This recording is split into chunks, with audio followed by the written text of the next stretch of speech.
Assalamualaikum warahmatullahi wabarakatuh. Selamat pagi. Bagaimana kabar kalian hari ini? Semoga kalian semua dalam keadaan sehat dan semangat dalam mengikuti pembelajaran jarak jauh materi pelajaran IPS.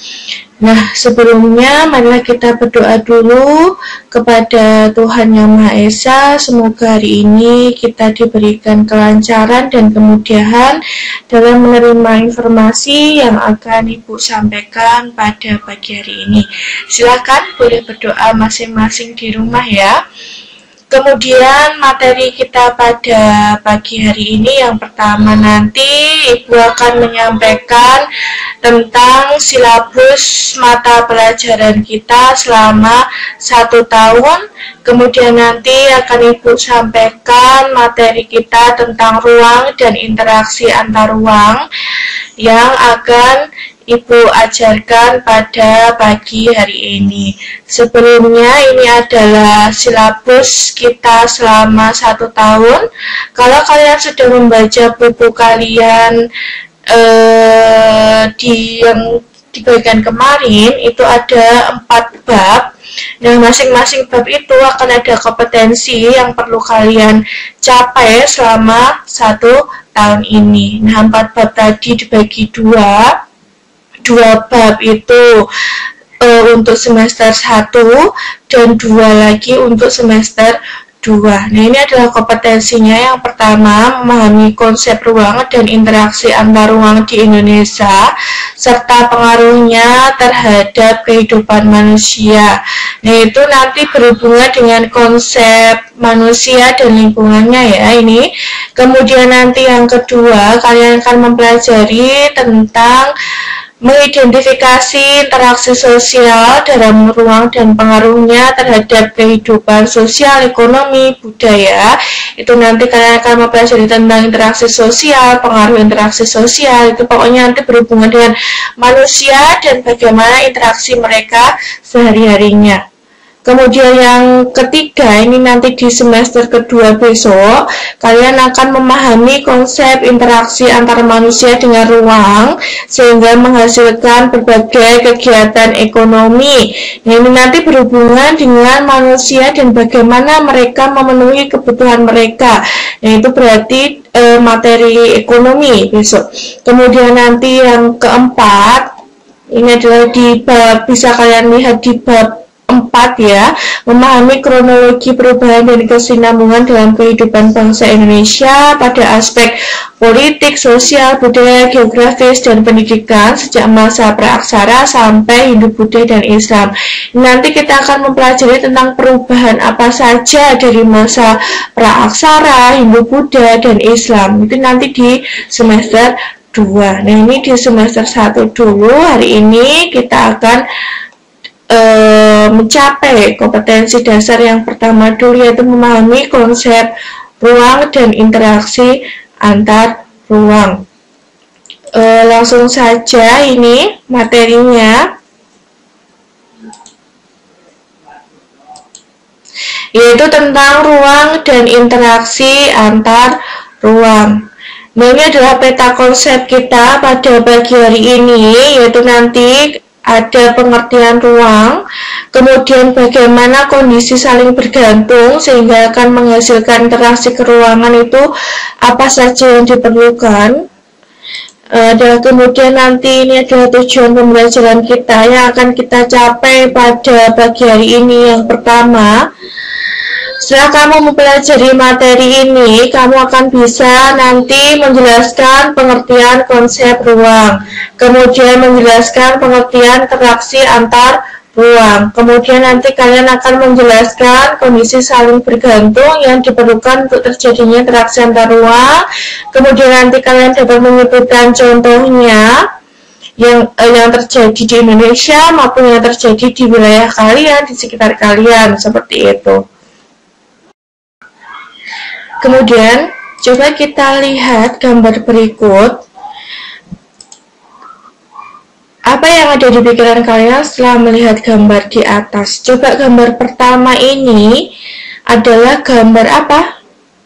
Iya, gambar petani memetik sayuran. Kemudian gambar yang kedua adalah gambar nelayan ya. Nelayan di laut sedang menangkap ikan. Biasanya yang pertama ini, gambar pertama ini, gambar petani memetik sayuran itu terjadi di daerah mana? Iya, di dataran tinggi kan. Kemudian yang ini biasanya terjadi di daerah tepi pantai. Coba, misalnya bapak ini kepengen ikan, dia belinya dari mana? Dari pantai kan, dari nelayan di pantai kan.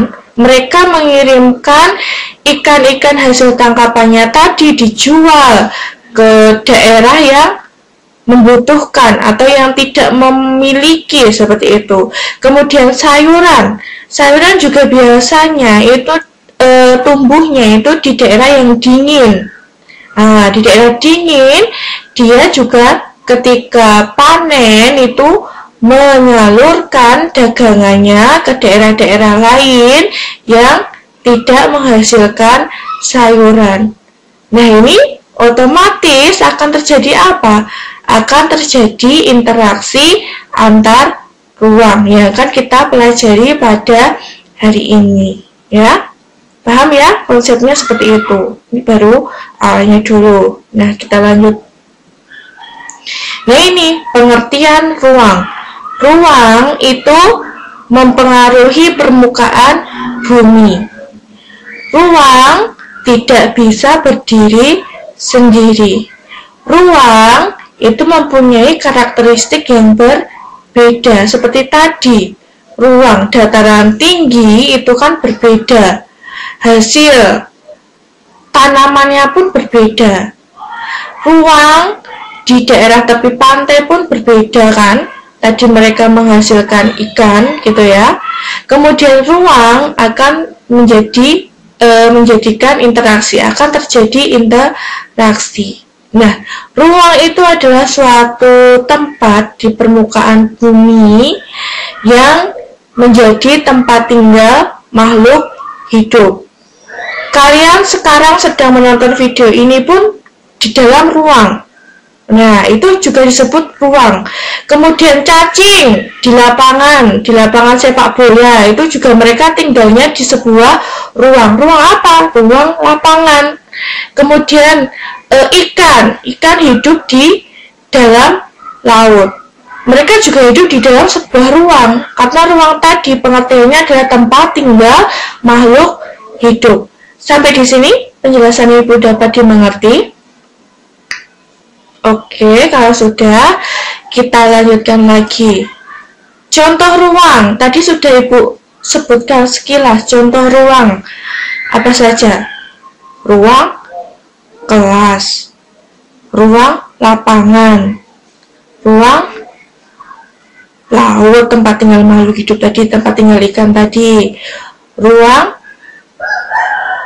keluarga. Nah, itu kan kalian juga sering berinteraksi dengan keluarga kalian kan di sebuah ruang kan. Nah, itu yang disebut ruang tadi. Kemudian ingat, interaksi antar ruang itu harus ada ruang dan waktu. Dua-duanya itu tidak dapat dipisahkan. Tadi misalnya contohnya tadi, ruang dataran tinggi itu menghasilkan sayuran. Ruang tepi pantai menghasilkan ikan, nelayan menghasilkan ikan. Nah, di suatu waktu misalnya nelayan membutuhkan sayuran dari dataran tinggi, kan kirimnya dari dataran tinggi ya. Kemudian yang dataran tinggi tadi, orang-orang dataran tinggi tadi membutuhkan ikan dari nelayan di tepi pantai. Nah, dari gambaran tersebut mereka akan terjadi kerjasama, akan terjadi interaksi. Makanya ruang dan waktu itu tidak dapat dipisahkan. Kemudian bentuk interaksi antar ruang itu bisa pergerakan orang, pergerakan barang maupun pergerakan informasi, pergerakan orang dari wilayah lain. Misalnya kalian rumahnya di Gamping berwisata ke Pantai Parangtritis, kan di Gamping itu kan dataran rendah, kemudian kalian berwisata ke Pantai Parangtritis di tepi pantai, daerah perairan, pergerakan orang, kalian berpindah kan ya. Kemudian pergerakan barang, ini contohnya misalnya tadi yang dataran tinggi sama wilayah perairan tadi saling bertukar barang. Kemudian pergerakan informasi, nah bisa saja dari ruang kita dapat informasi dari daerah lain, itu kan dari berita, koran, dan lain sebagainya tadi, gitu ya. Nah, ini adalah kondisi saling bergantung. Bagaimana supaya bisa terjadi interaksi antar ruang? Ada 3, yaitu saling melengkapi, kesempatan antara, dan kemudahan transfer. Saling melengkapi itu adalah kondisi saling melengkapi, misalnya wilayah A, wilayah B menghasilkan barang-barang yang berbeda. Mereka bertukar barang sehingga akan menghasilkan saling melengkapi antar wilayah. Kemudian kesempatan antara. Kesempatan antara merupakan suatu lokasi yang menawarkan alternatif lebih baik sebagai tempat asal maupun tempat tujuan. Kemudian kemudahan transfer itu ada berhubungan dengan biaya dan infrastruktur. Ini contohnya, sebentar, contohnya ini. Nah, ini contoh dari saling melengkapi tadi. Misalnya wilayah penghasil sayuran tadi dihasilkan di tempat yang dataran tinggi. Kemudian penghasil ikan tadi dihasilkan di wilayah perairan atau di tepi pantai. Orang-orang dari dataran tinggi yang menghasilkan sayuran akan mendapatkan ikan dari tepi pantai, dikirim sama nelayan ke dataran tinggi. Kemudian orang-orang nelayan akan butuh sayuran, itu mereka membeli dari petani sayur di dataran tinggi. Lewat siapa? Lewat perairan itu ya, pasar itu ya, mereka dapat sayuran. Nah, itu yang dinamakan saling melengkapi. Daerah A yang tidak menghasilkan ikan akan mendapatkan ikan itu dari daerah B, dan daerah B yang penghasil ikan akan mendapatkan sayuran itu dari daerah A. Nah, itu kan mereka jadi terpenuhi kebutuhannya, maka saling melengkapi. Kemudian ini yang kedua adalah kesempatan antara. Contohnya seperti ini. Misalnya Bandung itu dataran tinggi kan, penghasil sayuran. Kemudian Surabaya itu penghasil ikannya ya, contoh ya. Jarak antara Bandung dan Surabaya itu misalnya adalah 400 km. Kemudian ada intervensi atau ada kesempatan dari daerah lain, yaitu Indramayu. Indramayu itu juga sebagai penghasil ikan. Nah, penghasil ikan, ya, jarak Bandung dengan Indramayu misalnya adalah 100 km. Nah, biasanya Bandung itu membeli ikan dari Surabaya, itu menjadi membeli ikan dari Indramayu. Karena apa? Karena jaraknya lebih dekat. Sedangkan Bandung dengan Surabaya tadi kan jaraknya 400, kan jauh kan. Jadi ini interaksinya menjadi lemah karena ada intervensi dari daerah lain yang jaraknya lebih dekat. Kok memilih jarak yang lebih dekat? Kenapa, Bu? Iya, memilih jarak yang lebih dekat karena bisa jadi ongkos kirimnya lebih murah, sehingga mereka yang di Bandung tadi membeli ikan dari Indramayu dapat dijual dengan lebih murah. dan bisa mendapatkan keuntungan yang lebih seperti itu. Paham sampai di sini? Iya, pokoknya kesempatan antara itu dua daerah yang dulunya itu bekerja sama, kemudian ada intervensi dari daerah lain. Pokoknya ada pihak ketiga yang mengintervensi yang jaraknya lebih dekat, yang menjadikan daerah awalnya bekerja sama menjadi tidak bekerja sama lagi karena ada intervensi dari daerah lain yang jaraknya lebih dekat. Seperti itu, gitu ya. Kemudian yang ketiga adalah kemudahan transfer. Kemudahan transfer tadi kan berhubungan dengan fasilitas, dengan sarana prasarana seperti itu ya, yang kan biayanya, yang kan menekan biayanya. Apakah biayanya itu mahal atau murah itu berdasarkan fasilitas, kondisi jalan, sarana prasarana seperti itu. Misalnya seperti ini, Budi biasanya menjual sayuran dari wilayah Gamping ke wilayah Bantul. Namun jalan menuju wilayah Bantul mengalami kerusakan sehingga tidak bisa dilalui. Akibatnya Budi tidak jadi menjual sayuran ke wilayah Bantul. Nah, itu kan termasuk kemudahan transfer. Yang mau nih itu Budi itu menjual karena jalannya bagus, aksesnya bagus, itu dijual langsung seperti itu ke Bantul. Kemudian karena akses jalannya rusak atau misalnya jembatan Winongo itu mengalami banjir, nah Budi tidak bisa jualan ke Bantul, akses jalannya rusak. Nah itu yang mempengaruhi interaksi antar ruang. Nek jalannya rusak ya wegah mereka jualan. Wong dalane ngrunjal-ngrunjal, apa jembatannya putus atau banjir. Nah, itu kan menjadikan interaksi antar ruang menjadi lemah. Budi moh meneh dagelane Bantul wong dalane rusak. Nah, itu yang mempengaruhi kondisi interaksi antar ruang. Ada 3 ya. Saling melengkapi, kesempatan antara, dan kemudahan transfer gitu. Nah, apakah sudah ada gambaran tentang interaksi antar ruang? Nah, coba kalau masih agak bingung-bingung, kita lihat gambar ini. Apa kaitan ketiga gambar berikut dengan materi ini?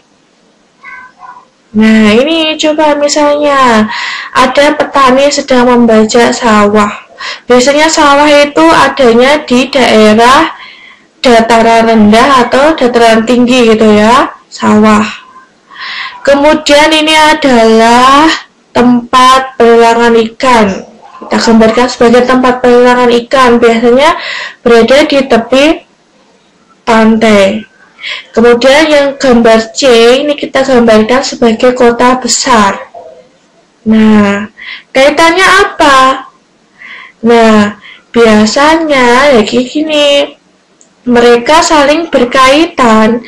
Beras bisa untuk memenuhi kebutuhan di daerah B atau bisa dijual ke daerah C. Ikan yang notabene biasanya dihasilkan di daerah laut itu dijual di daerah yang tidak menghasilkan ikan, misalnya di dataran rendah atau dataran tinggi, bisa dijual di kota, seperti itu. Paham ya? Ia dinamakan interaksi antar ruang, karena setiap ruang itu memiliki karakteristik berbeda-beda. Wilayah perairan itu menghasilkan ikan, kemudian dataran tinggi tadi bisa menghasilkan sayuran, kemudian dataran rendah itu menghasilkan padi, gitu ya. Coba kalian juga bisa tadi memberikan contoh tadi. Misalnya kalian tinggalnya di Balai Catur. Balai Catur itu termasuk agak semi kota gitu ya. Masih ada sawah juga, masih dekat dengan kota seperti itu. Kemudian kalian piknik dengan keluarga kalian ke Dieng gitu. Kalian piknik ke Dieng, kalian akan melihat di sana ada petani kentang, ada petani wortel, ada petani sayuran, itu kan berbeda. Kentang, kemudian kobis itu tidak bisa ditanam di daerah di sekitar kalian di Balicatur tadi, ya kan? Makanya setiap ruang itu memiliki karakteristik yang berbeda-beda. Nah, suatu wilayah menggambarkan corak masyarakatnya. Oh, ini adalah soal nanti yang perlu kalian kerjakan nanti di Google Form ya. Nah, ini sudah selesai. Terima kasih. Nah, tadi hari ini kita belajar tentang ruang. Ruang tadi adalah tempat tinggal makhluk hidup. Di air, di udara, di tanah itu merupakan disebut ruang. Kemudian tadi contoh ruang, tadi misalnya ruang kelas, ruang keluarga, kemudian dataran tinggi, dataran rendah, wilayah perairan, tadi termasuk contoh ruang. Kemudian ruang dan waktu itu tidak dapat dipisahkan, yang akan menyebabkan apa? Tadi interaksi antar ruang. Kemudian tadi interaksi antar ruang, kondisi saling bergantung tadi dapat terjadi karena apa? Yang pertama adalah karena saling melengkapi. Saling melengkapi akan menghasilkan interaksi antar ruang. Misalnya tadi daerah A, daerah B berbeda sumber daya alamnya, saling bertukar barang. Mereka kan terjadi interaksi antar ruang, saling melengkapi.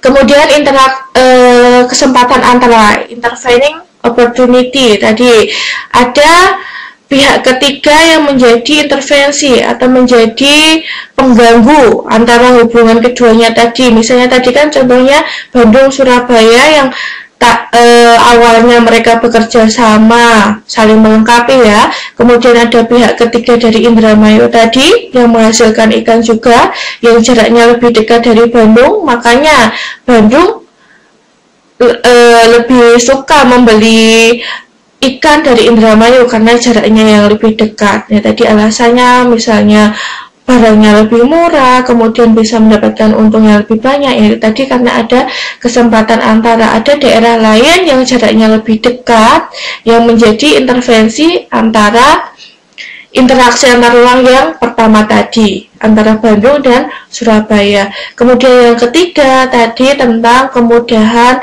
transfer. Tadi Ibu contohkan adalah Pak Budi ya. Pak Budi biasanya menjual sayuran dari Gamping ke Bantul karena jalannya yang biasanya dilalui rusak. Pak Budi jadi males arep jualan sayuran tadi ke Bantul ya gitu. Itu termasuk kemudahan transfer gitu, karena misalnya di jalannya gonjang-gonjang rusak diperbaiki atau jembatannya putus banjir seperti itu akan mempengaruhi kemudahan transfer, akan mempengaruhi interaksi antar ruang. Seperti itu sudah jelas ya. Kalau jelas alhamdulillah, kalau tidak jelas silakan nanti bisa komen di WhatsApp grup kalian, boleh tanya ya. Kemudian ini nanti akan ada evaluasi soal, nanti ada di Google Form, silahkan dikerjakan, langsung dikerjakan ya. Nah itu demikian dari Ibu, mohon maaf apabila ada salah kata dan salah perbuatan. Assalamualaikum warahmatullahi wabarakatuh. Selamat pagi.